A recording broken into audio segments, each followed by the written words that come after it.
অনেক ক্ষুধা লাগছে, এই টেবিলে বসে খায়, ওই টেবিলে তো ভাইয়া বসে খাইতেছে। আশেপাশে একটা ওইটার নাই, কি করব? ভাইয়া কি খায় দেখি তো। তাড়াতাড়ি করে খেয়ে বের হয়ে যাই। ভাইয়া কেউ নাই এখানে? এ বেটা এ, কি সমস্যা তোর? ডাকস কেন? আরে ভাইয়া এইভাবে কেন কথা বলতেছেন? ভাত আছে না?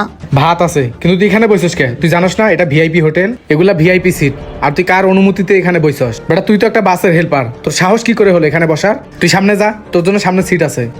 আরে এখানে এত চিল্লাচিল্লি কিসের? কি ব্যাপার ভাইয়া, আপনি এইভাবে কেন কথা বলতেছেন? আমরা বাসের হেল্পার, আমরা কি মানুষ না? আর আমরা কি এসব জায়গায় বসতে পারি না? দেখ বেশি কথা বলবি না, তোদের জন্য এসব সিট না। ওই যে ওখানে সিট খালি আছে, ওখানে গিয়ে বস। আচ্ছা ভাই ঠিক আছে, আমি চলে যাচ্ছি। হে ভাই, আপনি এখানে বসেন। এখানে কি হয়েছে? আরে ভাই আর বললেন না, ও হলো একটা বাসের হেল্পার, আর ও কিনা আসছে এসব ভিআইপি হোটেলে ভিআইপি সিটে বসতে। আপনিই বলেন ওর কি এখানে বসে খাওয়ার যোগ্যতা আছে? গোসল করে না 2-3 দিন থেকে, শরীরের কি নোংরা গন্ধ সহ্য হইতেছে না। ও যদি এখানে বসে তাহলে আর কাস্টমার এখানে আসবে?